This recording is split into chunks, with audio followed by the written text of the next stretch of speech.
Наставно денес го организираме за да презентираме анализата на трошоци за специализирани сервиси за жртви на родово базирано и семејно насилство. Што значи тоа? Анализата која што ја работевме изминатава година е дел од заеднички регионален проект, односно ваква анализа се прави во 6 земји од Западен Балкан.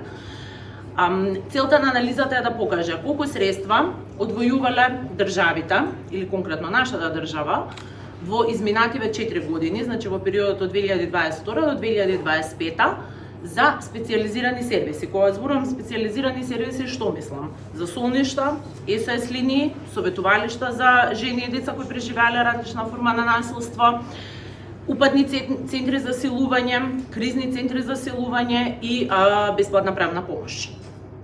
Значи, анализата офаќа пресметка колку пари државите одвојувале досега, но оно што е поважен дел од анализата и на кој што ќе посветиме најмногу време на денешната презентација е колку државата во суштина ќе ја кошта доколку се воспостави целосно функционален, национално достапен систем за помош и поддршка на жртви. Тоа значи дека според минималните стандарди на Совет на Европа ќе има достапни за солништа во бројот согласно нивните препораки, ќе има СОС линија која што функционира на сите јазици кои што се зборуваат во заедниците, ќе има сервиси за поддршка на жртви на силување, распределени и достапни и пристапни на национално ниво и секако бесплатна правна помош и советувалишта кои што обезбедуваат различен тип на помош и поддршка за оние жени кои што ќе одлучат да ја напуштат насилната средина.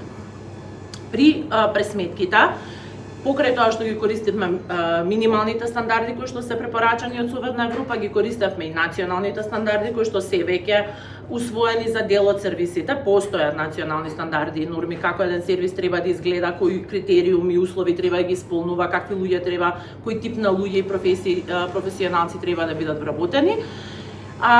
И секако ги зема во предвид пазарните цени. Значи, ова не се цени кои што ние ги препорачуваме или измислуваме, туку тоа се цени согласно пресметаните и цени кои што се користат на национално ниво за пресметување на различни трошоци. Значи, во суштина оваа анализа и дава на државата методологија како ние сме ги пресметале цените и дава еден предлог почнувајќи од следната година 2027 како може во следните 3 години да се воспостави со апсолутно алоцирање на овие финансиски средства, како може да се воспостави во следните 3 години систем кој што треба да биде воспоставен и согласно законот 2021, а и согласно веднаш по ратификацијата на Истанбулската конвенција 2018. Значи, ние со ова доцниме веќе многу години, но еве, ова беше потребно да се направи за да може да се почне овој процес на Што покажаа пресметките?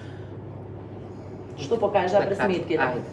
Сосема накратко, значи пресметките ги следевме податоците во минатото и колку треба да издвојуваме во иднина. Податоците од минатото кажуваат дека издвојуваме малку средства. Тоа пред се должи на тоа што немаме доволно сервиси. Иако стандардите се прилично јасни колку сервиси треба да постојат, нашава држава ги нема воспоставено или има воспоставено дел од нив, меѓутоа не сите функционираат на начин на кој што треба да функционираат.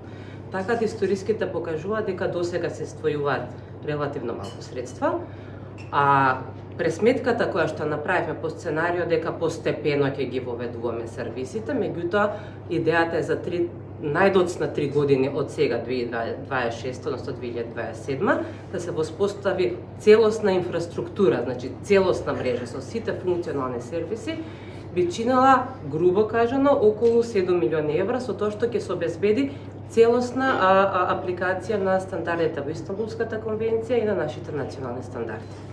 Не би одела сервис по сервис сега за изјавите, меѓутоа ги имаме сработено за секој поединечен сервис, колку средства се биле издвојувани и колку средства треба да се издвојуваат во иднина со цел да тоа функционира онака како што е замислено. Може ли пластично да ни објасните како треба да изгледа еден сервис? Значи, доаѓа жртва на родово базирано насилство во таков сервис, што ќе најде, што ќе добие, како тоа ќе и помогне? Зависно за кој сервис зборуваме, еве да речеме да го земеме шелтерот, еден сервис за кој што и најчесто се прашува и најчесто се зборува. Идејата на шелтерот е да обезбеди за оние жени кои што се во висок ризик итно сместување и осигурување на физичката безбедност, А зони, поради тоа што покрај обезбедување на физичка безбедност, шелтерот треба да им обезбеди на жените и намалување, односно да го регулира ризикот од бездомништво. Така да шелтерот не е само за жени кои што се во висок ризик од повторување на насилството, туку е и за жени кои што се во ризик од бездомништво, кои напуштат насилната средина. Значи кога тие ќе бидат сместени во шелтер, кога ќе се процени дека еден од овие два ризици постојат и ќе биде сместена во шелтер заедно со нејзините деца. Треба покрај сместувањето, храна, хигиена, образование за децата зависно на која возраст се, треба да бидат обезбедени бесплатна психолошка помош и поддршка, треба да ја биде обезбедено економско јакнење, односно доколку е невработена да се работи за закнување на нејзините вештини за или работно оспособување, да се покрие цел тој период. Сега оно што е исто така клучно важно кај нашите шелтер центри кои што во моментот функционираат, тие наводно се на скришна на тајна локација, генерално сите знаат каде се шелтер центрите, но се водат дека се на тајна локација и нивната единствена цел е да ја осигуруваат низината физичка безбедност. Но, поради тоа што се на тајна локација, жените не смеат да ги напуштаат шелтерите во периодот додека се сместени. Што значи? Дека ако е вработена, ако е собственичка на мал бизнис, сето тоа може да пропадне, нели? Затоа што таа може да ја изгуби работата, може да го затвори бизнисот. И ние сме имале такви примери каде што жените бегајќи од насилство ја губат економската независност колкава и да било, нели? Психолошката поддршка е клучна и за жените и за нивните деца. Оно што во моментов не се случува што во нашите шелтер центри не постојат психолози кои што работат со нив на редовно ниво, континуирано. Значи жените кои што се сместуваат во шелтер во овој момент добиваат само, пластично кажано, кров над глава и јадење и храна. Толку. Не добиваат ништо друго.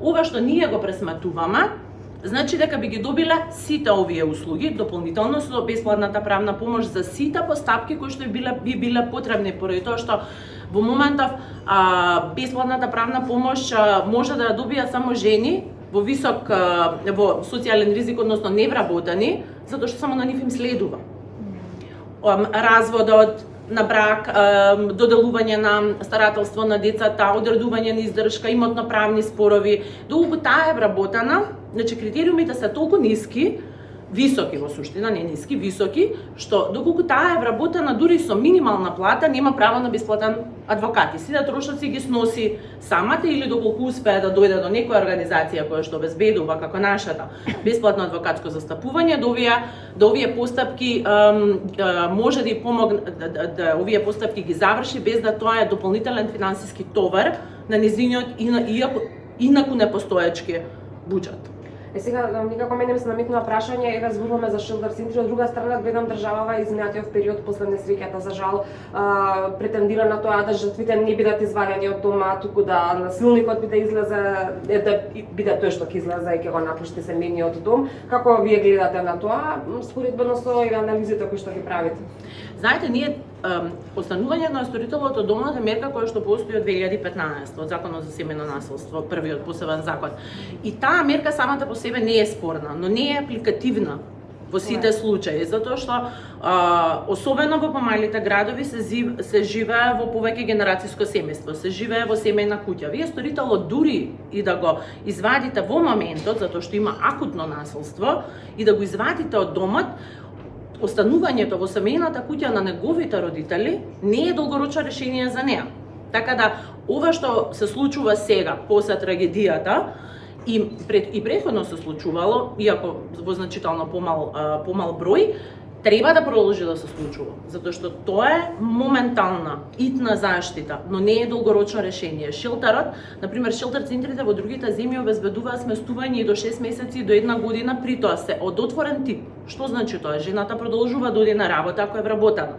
Ако не била вработена и помагаат да се вработи, и таа во суштина ти го обезбедуваат сместувањето, но и даваат можност да застане на свој нозе, еве ако може така да се изразам. Кај нас во шелтерите во моментов тоа не е возможно. Да она се зајакне економски додека е сместена во шелтер. Значи, моделот што ние го предлагаме не е шелтер на тајна локација, туку повеќе би рекла домување за жени кои преживеале насилство, привремено домување. Секако не може да остане и тоа, не е долгорочно решение, но и даваме еден период каде што ќе се стабилизира. И ние тоа како национална мрежа веќе го практикуваме преку нашата програма за домување. Што се случува? Жените кои што каква е услугата? Жените кои што кои што ја напуштаат насилната средина, а се со многу ниски примања или пак се невработени, им покриваме трошоци за кирија и режиски трошоци и обезбедуваме, не ја покриваме целосно потребата за храна, затоа што и нашите средства се ограничени, но во колку што можеме и во тој период додека ние плаќаме кирија, режиски трошоци, работиме со неа на економско јакнење, односно на вработување, на јакнење на вештини и ние дури тај да се вработи, ние продолжуваме со плаќање на киријата уште одреден период, за да може да, пак ќе речам, да се стабилизира, да направи план за иднината. Затоа што напуштањето на насилната средина е голем чекор, треба да се направи план како понатаму. Ние преку нашата програма за домување ја овозможуваме и даваме фора да го направи тој план. А при тоа доди на работа, доди на обуки доколку има достапни, да се социализира, ние не сакаме да ја изолираме неа.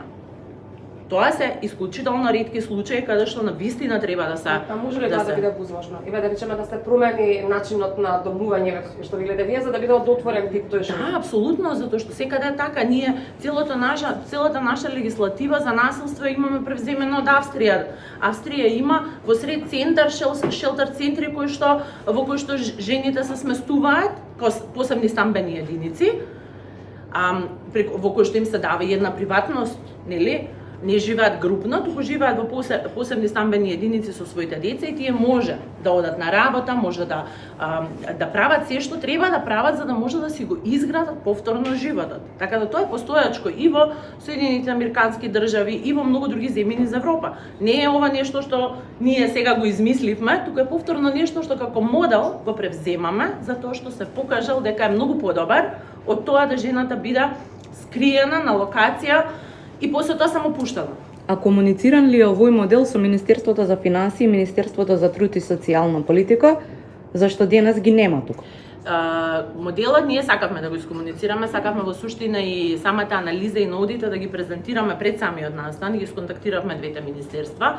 Иако во прв момент добивме одговор дека ова е многу важно и ќе ни дадат термин, ќе ни закажат сустанок што е можно побрза, првата комуникација беше пред нешто помалку од 2 месеци, се уште.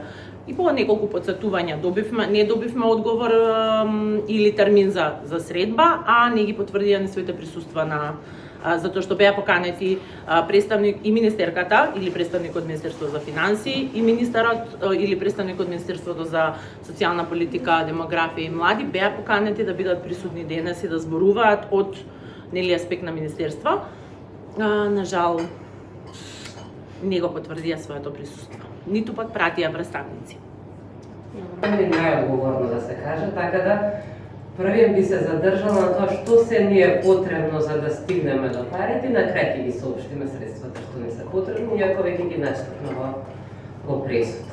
Значи, која беше идејата, мојата задача во ова истражување? Мојата задача беше да видиме колку средства до сега се издвоени, што е покриено со тие средства, и ако предпоставиме, ако утврдиме дека постои гап помеѓу она што е воспоставено и она што треба да се воспостави и предпоставиме дека имаме желба веднаш да одговориме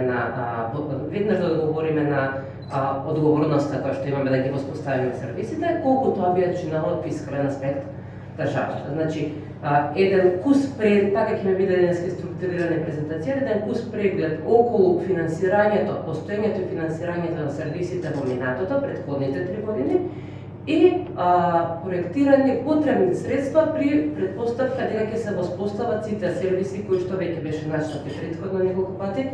За жал, до сега како држава немаме успешно одговорено нова барање да ги воспостави. Различни сервиси, различни држави користат различни алатки како помагаат на жените кои што се жртви на насилство. Ако ја следиме Истанбулската конвенција и нашата легислатива, постојат различни типови на поддршка, различни типови на сервиси кои што би биле користени од овие жени. И во анализата се фокусираме на овие нешта кои што законот ги нарекува специализиран сервис, односно специализирано суд. Тоа е националната SOS линија, центрите за упатување на жртви од сексуално насилство. Овдека се наведени како кризни центри за селување, бидејќи тоа е вордингот кој што се користи во Истанбулската конвенција, тоа се практично центрите кои што не да ги спомна за долготрајна психолошка поддршка, за солништата или познати исто така како шелтер центри, советувалиштата и начинот дело за бесплатната правна помош, кој што во нашиот закон за насилство се предвидува како специализиран сервис за жените кои што имале вакво искуство. За секој од овие сервиси, освен за правната помош, ќе презентирам до кои наводи дојдовме од аспект на тоа како до сега функционира сервисот, дали е воспоставен, колку средства се издвојувани и кој издвојува и колку средства треба да се издвојуваат при даден модел. Јас ќе го објаснам после за правната помош. Националната SOS линија е еден од сервисите кои што постои кај нас. Значи е воспоставена национална SOS линија, која што се финансира од различни, постојат практично 3 SOS линии за поддршка на жените жртви за насилство. Меѓутоа, Истанбулската конвенција предвидува минимум една, значи минималниот стандард е да има најмалку една национална SOS линија, која што ќе биде достапна за жените жртви, ќе биде достапна 24 часа, 7 дена во неделата на јазик разбирлив за секоја потенцијална жртва која што може да се јави. Во врска со финансирањето на нашите национални SOS линии, од барањата за слободен пристап до информација од јавен карактер, извештаите кои што ги консултиравме, постојат генерално два механизми како се финансира. Едниот механизам е преку програмата за игри на среќа, која што ја организира Министерството за социјална политика, демографија и млади. И преку оваа програма проверувавме колку средства се издвоени за националните SOS линии. И втор механизам е преку единиците на локалната самоуправа, значи истражувањето покажа дека дел од општините издвојуваат средства за определени организации кои што пружаат ваков тип на сервис. Не би ве оптеретувал многу со бројките, би ги заокружила во некои погруби изрази. Од 2022, 2023 и 2024 се биле планирани да се издвојат од 800.000 до 1.400.000 денари за SOS линија преку програмата за игри на среќа. Над ова, дел од општините не одговори афирмативно на барањето дали издвојуваат средства. Вкупниот износ на средства кои што општините го репортира, не можеме да го проверуваме дали е вистинит или не, едноставно е официјален одговор на барање за слободен пристап, е дека во 2022 биле од општинските буџети издвоени 1 милион, вкупно сите 81 единична локална самоуправа, вклучувајќи го и градот Скопје, од 23 година 1,7, 24 година 1,6 милиони денари, во 2025 биле планирани да се издвојат 1,4 милиони денари. Сега, кај нас постојат покрај Истанбулската конвенција постојат и национални стандарди како треба да изгледа оваа SOS линија и кои ресурси треба да ги има со цел да пружи непречена услуга за корисниците. Се водевме по тие стандарди, со тоа што дека ги кажем, приметивме дека од аспект на човечките ресурси и националните стандарди се релативно ниски, заради тоа што оваа услуга треба да биде достапна на сите 24 часа, 7 дена во неделата, на сите јазици на потенцијални корисници, а во националниот стандард е предвидено дека минималниот број на вработени во оваа SOS линија ангажирани лица ќе биде 3 и сметавме дека тоа е недоволно. Во нашата анализа го зголемивме бројот на телефонски оператори, бидејќи со 3 лица не е возможно да имаме непрекината 24/7 сервис на најмалце 3 јазици во државата. Ако предпоставиме и се водивме по национален стандард, дека СОС линијата мора да има координатор, мора да има најмалку 4, значи минимумот телефонски оператори, мора да има простор каде што ќе се бидат лоцирани овие лица, значи мора да се плаќа определен закуп за тој простор, кој што мора да биде по стандард кој што е уреден во национален стандард, значи мора да има определена квадратура, приватно за тие што ќе се начин на кој што ќе се реализираат овие комуникацијата помеѓу жртвите, односно корисниците на линијата со телефонските оператори. Врз основа на овие параметри направивме пресметка, користевме официјални податоци, ова ми е многу битно да го кажам, дека не ги податоците се повикувавме во стандардот. Значи, цена на чинење на координатор ја земавме дека е просечната бруто плата за работа во област на административни помошни услужни дејности. Значи, не е наше видување колку треба да бидат платени лицата кои што ќе бидат ангажирани во оваа СОС линија, туку колку средства треба државата да издвои согласно официјален стандард. И за закупнините го следевме регистарот на цени и закупнини кој што го објавува Агенцијата за катастар. За трошоците за комуникација ги следевме тарифниците на телефонските оператори во државата. Врз основа на се ова не би должело околу како ги пресметувавме, ако некој го интересира може дополнително да ми пружиме. Меѓутоа, ако предпоставиме дека сите овие нешта ќе бидат исполнети, функционирањето на СОС линијата по 2027 година, по цени од 2027 година, очекуваме дека ќе чини државата 3,8 милиони денари, односно во евра 62.000 евра. Бидејќи е многу битно, овој сервис не го правиме една година и да застане, да имаме предвид колку финансиски капацитети ќе ни бидат потребни во наредните години, ги индексиравме платите и цените со индекси за пораст на цени и очекувана стапка на инфлација за 28 и 29 година, со цел да видиме како ќе се развива динамиката цената на чинење во наредните години, така да за секој од сервисите покрај во 2027 е дадена проекција за 2028 и 2029 година по цени и очекуван пораст на цени достапен во моментот кога е правена анализата. Сега ги кажам дека стапките на инфлација од време во определен период подложат на корекција, така да доколку има корекција на стапката на инфлација и односите во иднина нормално дека ќе треба да ги следат новите очекувани цени. На наредниот график го представив минатото наспроти иднината. Виолетовите се колку средства досега сме издвојувале по сите основи, одговорите кои што ни беа дадени, а црвените столпчиња се колку средства ни се потребни. Кај овој сервис гледаме дека до сега во просек како се издвојува 1,5 милиони денари, би ни биле потребни во иднина нешто на околу 4 милиони денари, значи практично ќе треба износот да се скоро тројно да се зголеми, со тоа што ќе треба да се гарантира квалитетот на оваа услуга, дека оваа услуга не смее да не работи. Значи, суштината на националната СОС линија е да нема прекин во функционирањето и овој обем на финансиски ресурси треба да обезбеди таков начин на функционирање на СОС линијата. Проблем